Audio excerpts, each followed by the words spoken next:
Adam, we kind of spoke previously about using LinkedIn in terms of creating content. So what tips you have for job seekers to utilize LinkedIn to the fullest, how they can use it, how they can make the connections to in their job search? Yeah, absolutely. It's all about mindful networking. Mm-hmm. Mindful to who you're reaching out and how you're reaching out to them.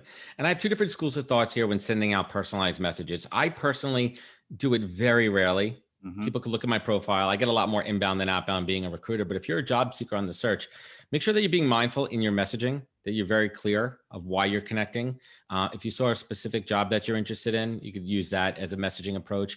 If you're connecting with somebody who works at that company that you're interested in, but is not the hiring manager, you want to reach out to them to say, I value your time. I would love if you could spare 15 minutes to tell me a little bit more about your company. Tell me a little bit more about your industry, Mm-hmm. because you want to get them on your side as an internal advocate.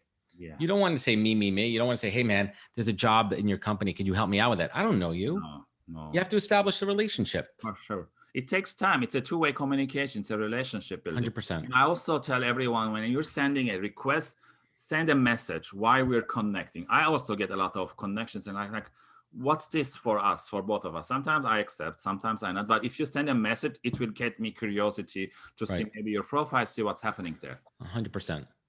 And also, as we mentioned previously, put content there and make comments. Or I also seen Engagement.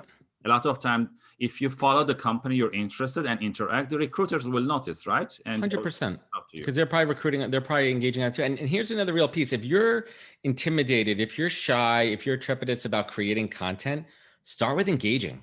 Mhm. Start with commenting. That's the easy stuff. Yeah, those are great tips. Thank you, Adam, for that. And again, for the audience watching or listening, if you have any other tips in terms of using LinkedIn for job seeker, please leave comments below and tune in next time for another great question with Adam.